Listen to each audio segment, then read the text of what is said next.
What is going on, everybody? Welcome back to the Fantasy Golf Bag podcast. I'm your host, Red Kachik.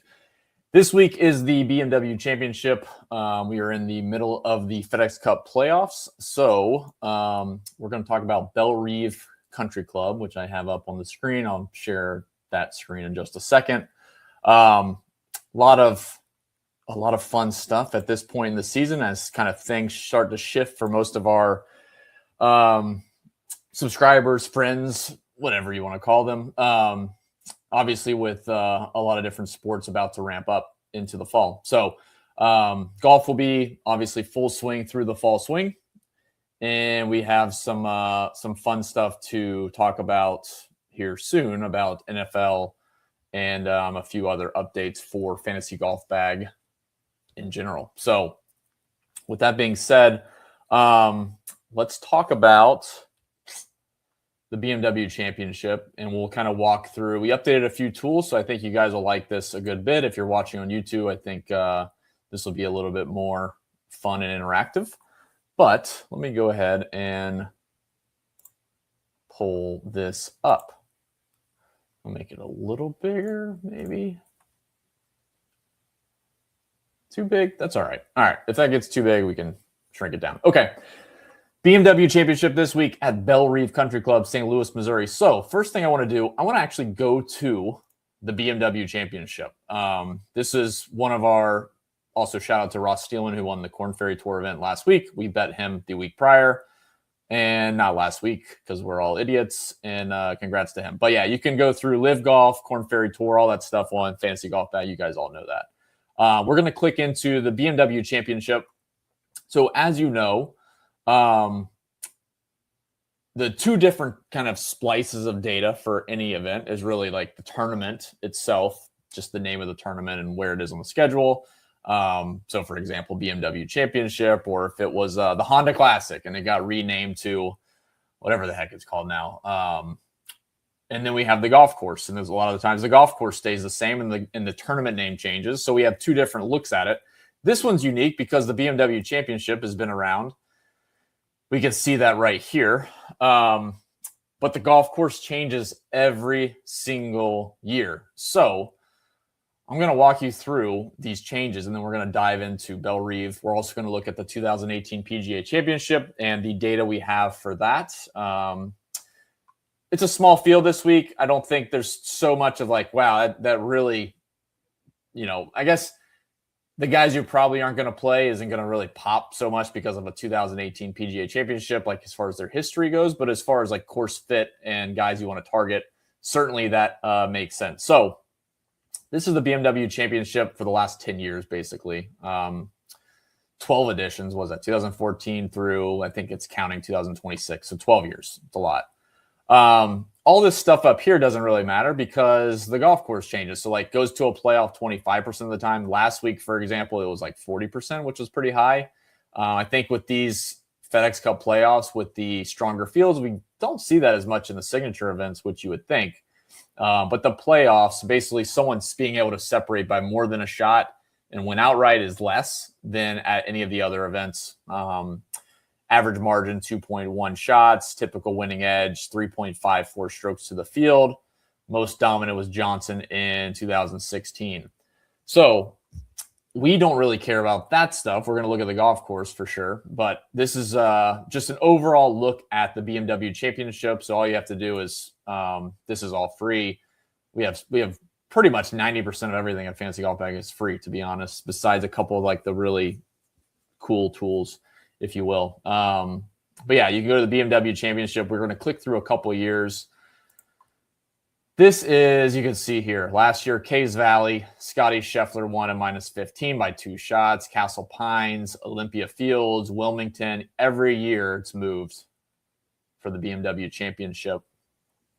Conway Farms played a few times. Patrick Cantley, surprisingly enough, I don't know if it's this time of year or it just happens to be, the smaller field, and he's able to just kind of figure something out for randomly 1 week in the fall or summer, late summer, we'll call it. He won at both Cays Valley and Wilmington. Very different scoring, and he still won both of those events. Technically, the BMW Championship, but obviously different fields. Similar distance, though. Similar course, just 27 under for scoring is a huge number.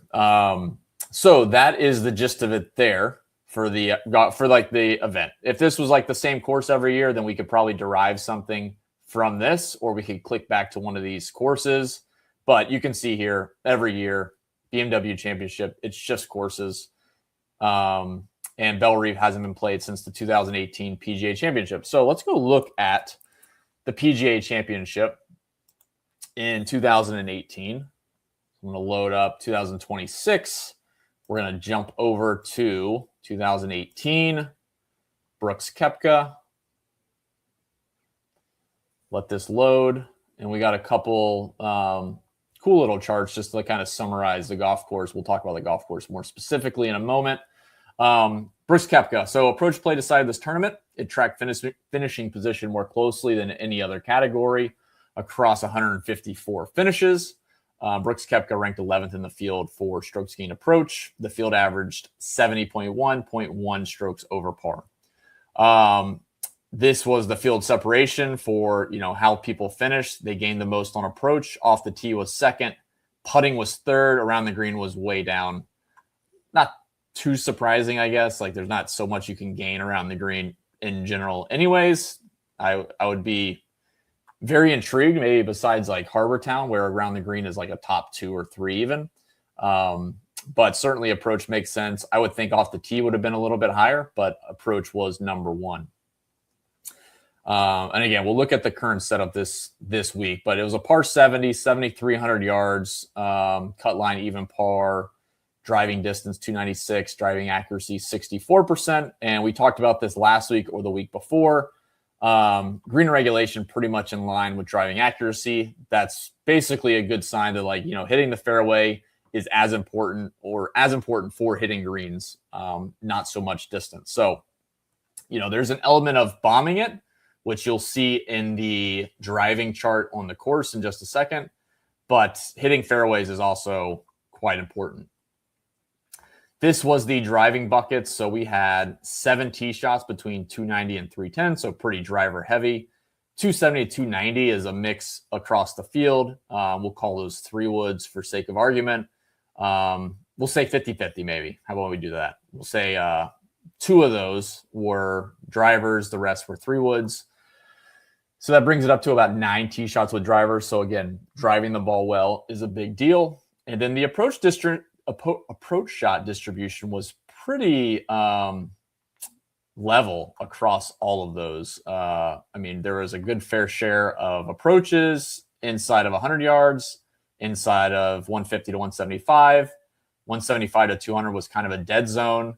And then 200 plus had quite a few, which makes sense with it going down to a par 70 at 7,300 yards. This is the look at the top 20 and where they gained in the 4 strokes gained categories. So you can see off the tee was pretty light relative to the field. Around the green was basically non-existent. It was really putting as a separator and then approach. So for the top 20 specifically, off the tee wasn't a big difference maker. Approach was a little bit, and then putting was the big change. You can look through the hole by holes and see which ones played under par, over par, etc. And then the weather splits as well. In 2018, it was pretty calm. Let's see, about 7.5 miles per hour in the PM on Thursday. Every day was under 10 miles per hour. So pretty simple tournament that week. This was Brooks Koepka. He gained four strokes putting versus the other top 10, gaining about 2 strokes putting. So that was a big difference maker for Brooks, besides his great approach play. And then this is the look. You can look through round 1. Pretty good scores from the longer hitters, a couple of kind of shorter guys. Zach Johnson, surprisingly enough, shot 66 in round 1. Stuart Sink, Kevin Kisner even. Then you have some long guys mixed in there. So again, the distance isn't a huge deal. It definitely helps, but there's more to it than just bomb and gouge. I would not put that as the category of this golf course. You can see how the leaderboard starts to shake out for round 2. Kevin Kisner is actually in second with a 64. Again, I mean, he probably gained a good bit on approach, which we can look at. Not too bad. 0.75 per round off the tee and 0.83. So actually gained quite a bit off the tee. I imagine that's because of hitting fairways. Back to leaderboard. Round 3, that's when Brooks Koepka grabbed the lead. Gary Woodland faltered with a 71. Adam Scott shot 65. So this is where you start to see a little bit of separation with the shorter guys not kind of being able to keep pace, I guess, and the longer guys starting to take advantage and make a few more birdies. So, and then this is the final leaderboard. Brooks Koepka, Tiger Woods shot 64 on Sunday. Adam Scott, John Rahm, all long guys, long hitters. Stuart Sink, Justin Thomas, Molinari, really, really short. Thomas Peters, long. Gary Woodland, long. Rafa Cabrera Bayo, I don't think he was that long, but I don't think he was short. We'll call it average. And then Kevin Kisner down here, Daniel Berger, Ricky Fowler. So some short guys can definitely do fine. The upside probably not there. I would be surprised if a short guy won at Bellerive, but it can happen. We saw Kevin Kisner cruising through 2 rounds, 67, 64. But obviously the odds are kind of stacked against them in terms of keeping pace with the longer guys. Because, I mean, the chances are there's going to be several guys that are, I mean, at this stage of the playoffs, it's a pretty concentrated group. I think you'd be surprised the spread or the deviation of like the longest player, like we'll say like the 90th percentile to like the 10th percentile is probably not a huge gap. But I do think the distance when they're hitting it well is a big advantage, but hitting the fairways is just as important as just being long. Let's see. Spectrum data. Nothing too crazy. All the guys that did pretty well off the tee did pretty well on the leaderboard. Approach was a mixed bag. JJ Spawn, Billy Horschel, Jimmy Walker. That's why it's kind of interesting with the off the tee numbers. I think there's just a bigger discrepancy on bad off the tee is being penalizing versus good off the tee is going to like completely make your week, which we know that's kind of true anyways. If someone really, Rory's probably a bad example because he's generally good all around anyways, but let's just take one of the longest guys on tour, any of them, they can only do so much off the tee. Like there's a lot of golf left after their tee shot to really make it a difference maker. And then you have guys that really struggle off the tee, like a Nick Dunlap or someone that's super short, like a Brian Campbell. They can't really kind of overcome that gap in skill of losing that much off the tee. So like there's 2 different sides of that. One is really fantastic off the tee is not going to make the whole week. It's obviously great, and we like that. But you can't really win it with off the tee. It sets you up for upside for sure. But then losing strokes off the tee is basically 100% of a deal breaker. So there is a skew there to the left of bad off the tee, bad, great off the tee, depends. So hopefully that makes sense. And that's where you start to see guys separate with approach, which we always talk about, but it does get started from the tee box. Basically all around players is what you want. And that's no surprise to anybody. All right. I think that's it for the leaderboard. I guess we could look at driving distance overall, just like for fun. Here are the longest guys that week. Rory McIlroy was number 1 and finished 50th. He only hit 51% of fairways, so there would probably be the difference right there. If you look at the difference, it doesn't seem like a big difference, but 51% driving accuracy for Rory. Brooks Koepka was number 2 in distance, but hit 73% of driving accuracy, 73% of fairways. And the difference there is basically, I mean, Rory hit a few more greens than the accuracy number, but that's like a 12% gap in the number of greens hit per round. So you're talking about almost 3 greens per round as a difference. So that obviously makes a difference at the end of the day. So going back to my point, distance is a big deal. It helps. Off the tee in general is great, but I think the course caters to keeping it in play. So don't neglect that. All right. You can see the rest of the top guys on distance. Ollie Schneiderjan's an appearance, T59. Vegas, T59. Kokrak, T19. JB Holmes missed the cut. So, I mean, you guys know this. There's more to it than just driving distance. That's obviously a big upside skill. But, and then driving accuracy by itself sucks too, because you have Kevin Kisner, Shane Lowry finished T12. Okay, that's nice. Then you have Rich Beam, Craig Hocknell, Omar Uresti. They all sucked and missed the cut. Honestly, nobody finished well with driving accuracy. So I think that's misleading, because driving accuracy is important, but you have to have a mix with the driving distance. So, for example, I don't know what the average is. Let's just see. Let's just pick a round number. All right. So we can filter this. Probably should add like some quick filters here. That would be nice if I had some foresight on these. So let's do driving distance greater than or equal to 300, because the distance was pretty high. I don't know if that was the average. In fact, we do know the average, right? It was 296. Okay, perfect. Driving distance. We're going to work this. This could prove I'm an idiot. We'll see. Driving distance greater than or equal to 296. That is above the field average. Actually, I don't want greater than or equal. I want greater than. Okay. And then driving accuracy was 64.4%. So let's do greater than 64.64%. Now, I don't know the best way to sort. I wish we had a total driving column here. That'd be nice. But by basically eliminating those really poor driving distance guys that missed the cut with good driving accuracy numbers, now we start to see a little bit better of a gap. We have Shane Lowry, T12. Ben Kern and Keegan Bradley, T42, don't look great. Molinari, T6. Daniel Berger, T12. Fleetwood, T35. Not great, but you do see Brooks Koepka first, Gary Woodland 6th, Rafa Cabrera-Bello 10th, Ricky Fowler 12th, Julian Surrey 19th. You start to get a better distribution of like finish position. So whether you want to call that total driving or just an overall, like, I mean, off the tee is probably the best metric anyways. We kind of looked at that. Off the tee as a good barometer for success. But I do like the idea when you look through this, when people say like, well, driving accuracy didn't have much correlation. It didn't, but there's also downside to driving it poorly. The guys that didn't hit any fairways missed the cut. There's not a single person until Ryan Fox, who was probably 20th down, who finished T27, surprisingly.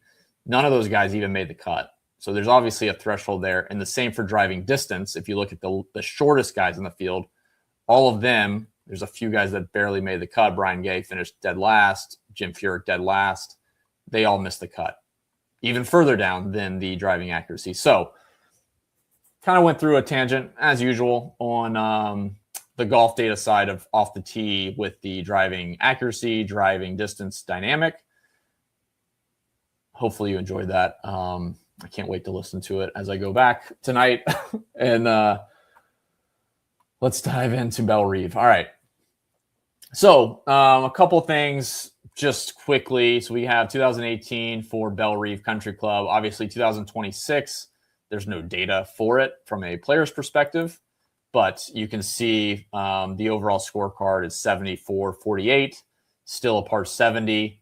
And then in 2018, par 70, 7,300. So a little bit of a lengthened golf course, same par.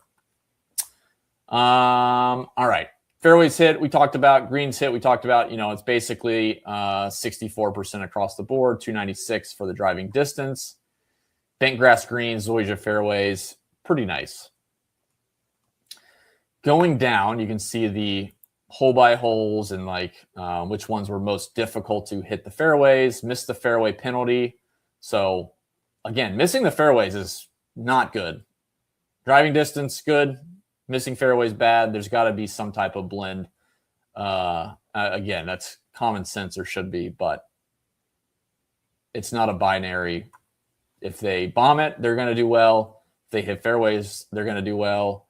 There's definitely a blend. Okay. And you can see the fairway hit on each of those holes, like how difficult they were, and then like what they hit off the tee. So like as some of these fairway numbers go up, you'll see guys club down. So like 280 on 7. You go to this one, number 11, 77% driving accuracy, 258. That hole's 355 yards. So a lot of that is just, again, typical golf strategy where you'll see driving accuracy go up, and it's not because it was easier to hit the fairways. They just used a club that hits fairways more frequently. Unless it's a par 5, you'll see par 5 spike like 70%, 293 average. Okay. Hole 15, basically 300 average for the field, which is high. 68% of fairways hit. Pretty good. All right. Anything notable we'll look at? We'll go through off the tee approach and around the greens, or we'll go around putting. Let's see here. So driving distance, basically tour average. Fairways hit a little bit easier than the tour average. Cost of missing the fairway, pretty high. About 0.4 strokes across the golf course. So again, missing fairways bad. We got it. Value of extra distance, not any extra value versus a tour average golf course. Like it's slightly below the tour average. So again, distance is a big upside call, but across the field, there's various ways to score well at Bellerive. So again, just thinking through that in two different lenses of upside, distance, yes. Driving accuracy, kind of floor, baseline, yes. Mixing and matching those with your player pool. Not worried about misses left and right. I don't do that. Driver profile. So this is just looking at the 2018 lead-in correlations, which we will get to in just a moment. But 2018, basically just ramping hard to the right on strongly favors distance. Again, if you look through the leaderboard, most of those players were longer leading into that event. They still had to drive the ball well and hit fairways, but there was a huge disparity in players leading into Bellerive in 2018 that either hit it straight or really long, and the longer players outperformed the straighter players. We already talked about the driving distributions. This is the approach stuff. So again, pretty spread out. I'm not going to worry about proximity. Interestingly enough, proximity was easier, slightly easier than the tour average, mainly because they were hitting a few more fairways. The big one, again, is par 4 greens hit from the fairway versus the rough. So 78.6% greens hit from the fairway, much easier than the PGA Tour average. Unfortunately, if you hit in the rough, you are only hitting the green 35% of the time. Not good. Scrambling harder, scramble proximity harder. Basically, missing the green from the rough is just harder. You're going to miss more greens, and then around the greens is harder. Not too surprising there. All right, let's talk about putting. Nothing really crazy there. Everything is pretty much tour average. Birdie or better is lower, makes sense. Bogey or worse is about the tour average. Nothing crazy from a scoring perspective. And if you look at like putts inside of 10 feet or beyond 10 feet, like it's slightly bumped on the putts beyond 10 feet, but it's still within the margins of tour average. So this course doesn't change anything on the greens. It's mainly tee shots a little bit, and then it's really just be in the fairway, approach shots, don't miss greens. Course comps: Glen Oaks Club, Ridgewood Country Club, Cays Valley, Bethpage State Park Black, and TPC Four Seasons Resort. So what you can do, again, like most of the stuff at Fantasy Golf Bag is all free, but if you go through the course comps on any of these courses, just click this button and it'll load that course, and you can go into the player history and actually filter on this field for that course and see how they did in that. You can also do that in FGB Studio. You can pull in the comp courses and see how players did at that course, as well as these comp courses or any other course that you want to kind of compare. But yeah, Glen Oaks, Ridgewood, Cays Valley, Bethpage Black kind of makes sense. I mean, Bethpage Black, I assume people will talk about, but there's a lot of crossover in our data anyways. Ridgewood and Glen Oaks probably a little bit lesser known as a comp course, at least. Only 1 year for 2018. So, I mean, it's really just what's their course history. It's what did they do in 2018. So in this field this year for 2018, the best players or the players that played the best, Adam Scott, Justin Thomas, Gary Woodland, Ricky Fowler, Justin Rose. And that's really it. Ryan Fox, Cantley finished 27th. Hideki, Xander, JJ Spawn, Fleetwood finished 35th. So not crazy, but again, it's one event. Doesn't mean that they're going to have bad course history forever. It's literally just descriptive of what did they do that week. It's also a long time ago. Xander's not in college anymore. Basically, he was just out of college in 2018. I don't know how old Tommy Fleetwood was. His wife was probably 40, but he was probably like 18 at the time. So, yeah, there's some differences in skill and how they've kind of progressed in their career. So these guys are all better players now, besides Ricky Fowler. All right. And that is the look at Brooks Koepka's winning week. We looked at that in his lead-in form. So, I mean, his lead-in form, if you just look at that, off the tee, it was pretty good. Approach was pretty good. Nothing too crazy. So, I'll pull myself back up here. Let's go take a look at where do we want to go? Probably FGB Studio. So we'll load this up. I'll pull up the BMW Championship.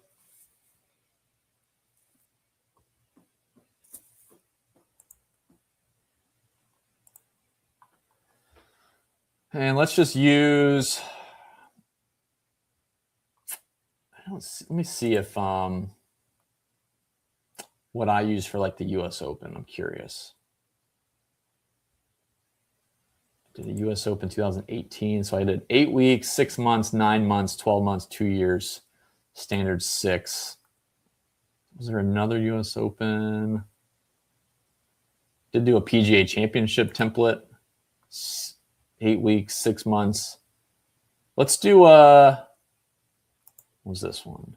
Yeah, let's do the PGA Championship. I mean, I don't know. PGA, US Open. We'll do US Open. I think it's not going to play like a US Open for sure, but there's probably better qualities to overlap a US Open than a PGA Championship. I mean, let's face it, the Arnold Palmer's Bay Hill Invitational is a tougher test than the PGA Championship most years. So honestly, wouldn't mind a Arnold Palmer. 8 weeks, 6 months. Let's see. Yeah, this is pretty good. And everything's adjusted. So we have field adjusted numbers, bogey avoidance. Very good. All right. This is exactly what I wanted. So I don't even have to mess with anything. What is this? Putting inside of 5 feet. I probably don't need that. Since this was the US Open one, I do want to turn on the data decay. So let's do moderate.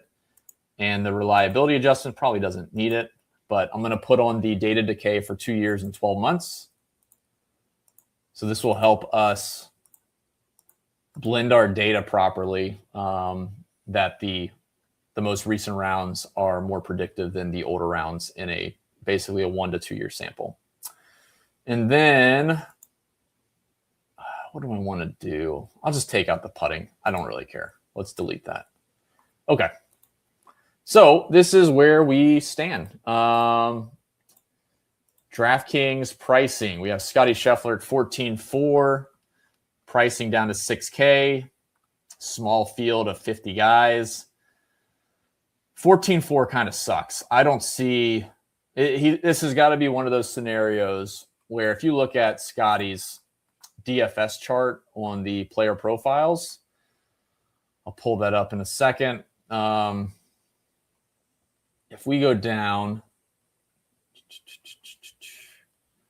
to DFS and betting, let's look at the ownership.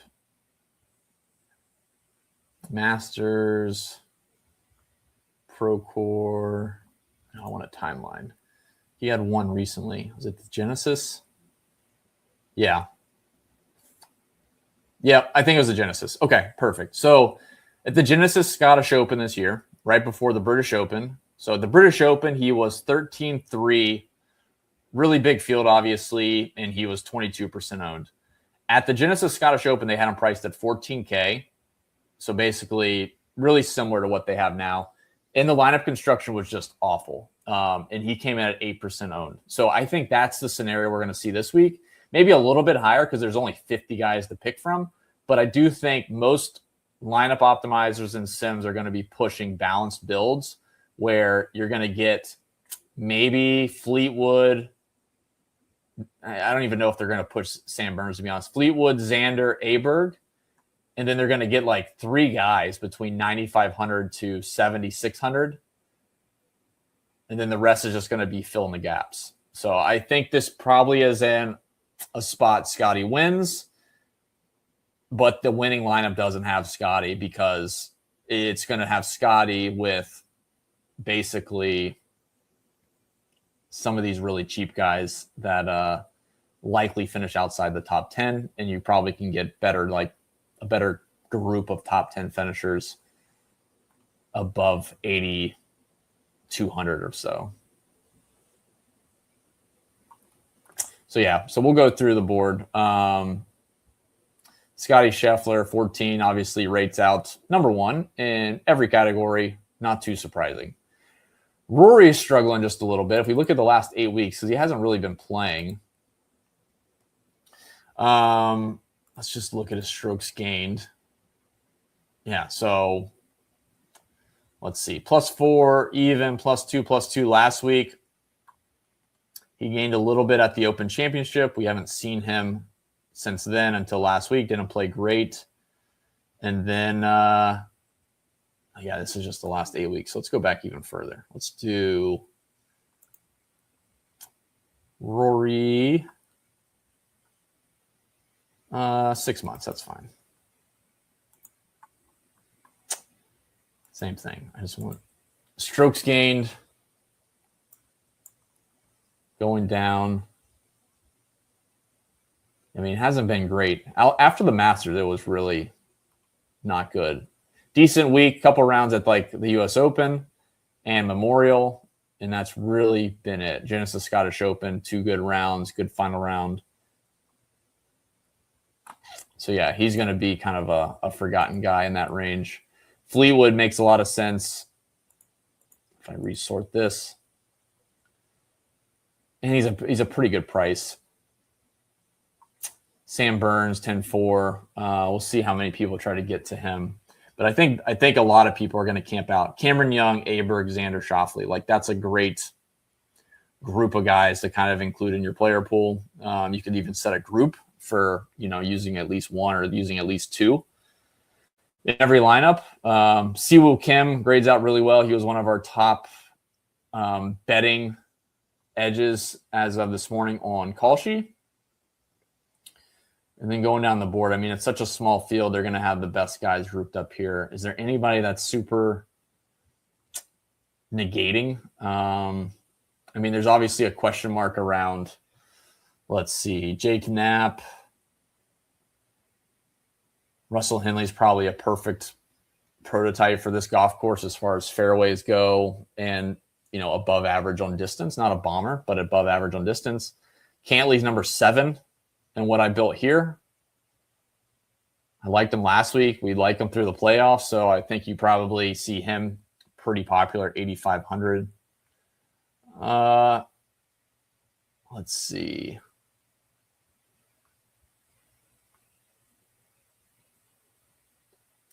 McNeely, a little bit sketchy. Honestly, we could do like this. Let's just add in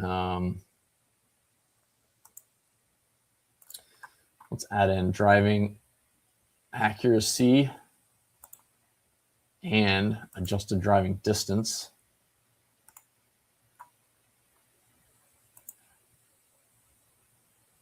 You don't want it that high. So that pulls, if anybody looks crazy out a line, I guess. Again, distance-wise, surprisingly, Fitz is down in the last 6 months with driving distance. Siwoo Kim makes sense. Hideki makes sense. Wyndham Clark probably grades out just like Brooks did in 2018.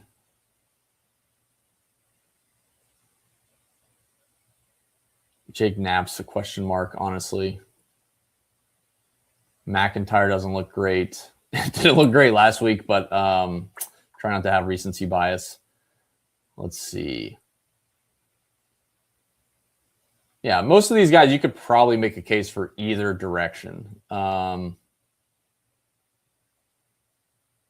And it's all relative. Like, you know, other things are going to be a big part of it.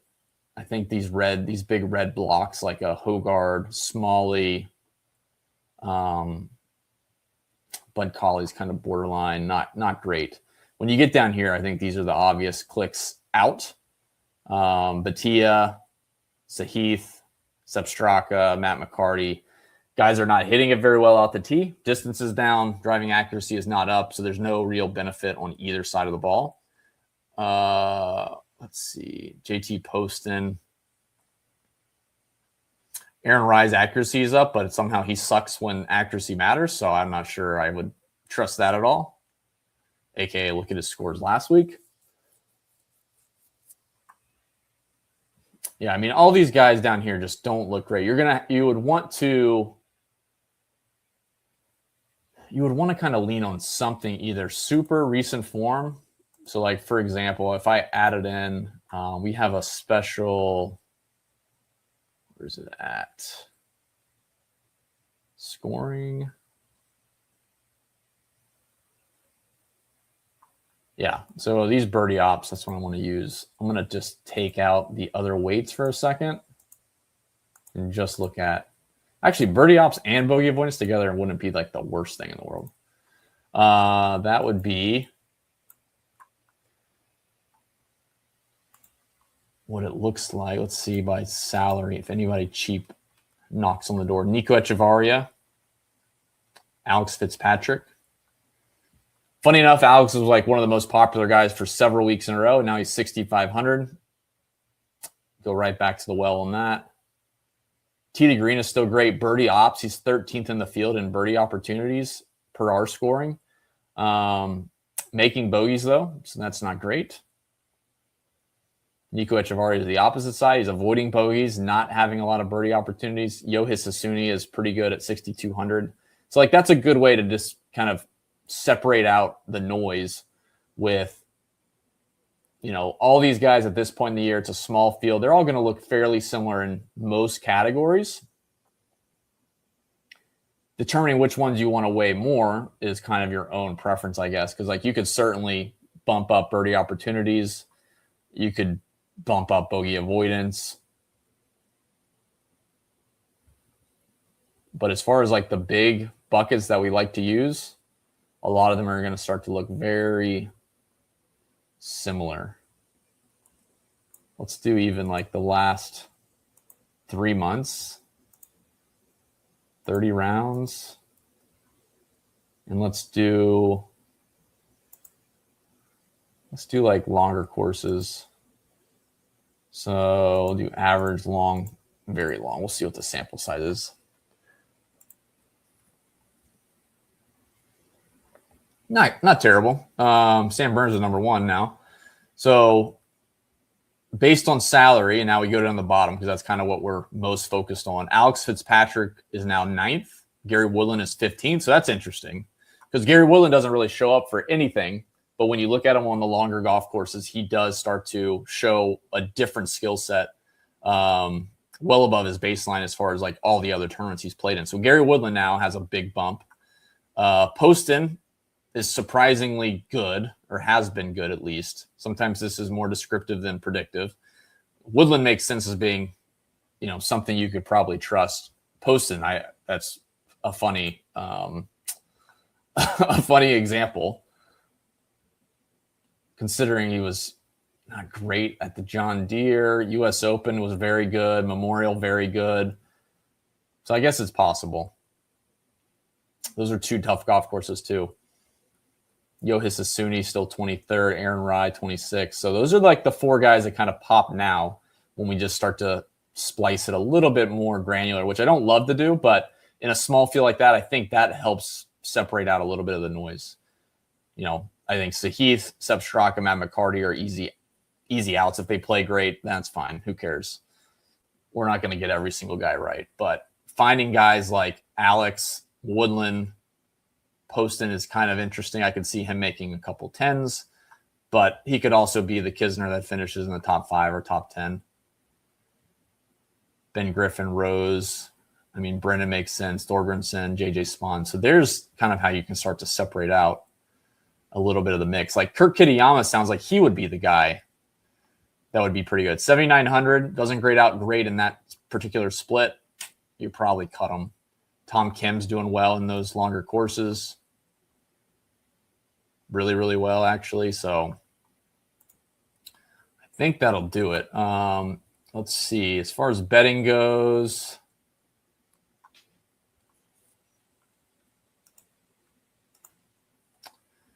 so we have Kalshi up. Interesting. We have some nice values. I want to see when Kalshi was pulled. We added it this morning, so this could be poor parsing. Yeah, something's wrong. Something's wrong because why would... Oh, no, I guess it's not. I was wondering where Scotty was. So we have Scotty at plus 448 in our sim. Kalshi's at plus 344 right now. So, again, nothing. That's obviously not bettable. We don't really. I mean, congrats to Jake Circus from who was doing the Green Reading podcast for us this summer, and will hopefully pick up some other stuff here soon. But hit Scotty last week. Again, plus 450 or so. I mean, it's not bad. I just don't tend to bet Scotty or do a single bull, and that's exactly what Jake did. So congrats to him because that obviously worked out. The rest of these guys have pretty good value at the top of the board on Kalshi versus DraftKings, FanDuel, BetMGM. So it does pay to kind of watch Kalshi pull these numbers and see the difference. I mean, like Matt Fitzpatrick plus 2,800 versus 20-1 on DraftKings. Russell Henley plus 7,307 versus plus 4,802. So Morikawa, 43-1. There's a lot of values here. The biggest ones are, can I sort? No. Great. Russell Henley. There we go. Russell Henley, Alex Noren, Nico Echevarria. So you get some long shots that look like they don't even have anybody that's posted a no yet. Interesting. All right. I think that does it. We'll look at the weather real quick, and then we'll get you guys out of here. Blue Hills is for the Corn Ferry Tour event. You can run that in FGB Studio as well, or click into that event, or live if you want to do that. This week, weather forecast looks a little breezy and some rain on Thursday, possibly. Looks like pretty small, like 20 to 30% chance. Looks like some under 10 mile per hour winds, gusts around 10 to 15, nothing crazy. Friday, really, really, really, really good. Saturday, also really, really good. Sunday, we'll call that really good too. So, no concerns now on the weather, and I think that will do it. So, I know that was a long podcast. It's not too bad, 45 minutes, but it was solo. So, appreciate you guys, as always, tuning into the Fantasy Golf Bag podcast on YouTube or Spotify, Apple, wherever.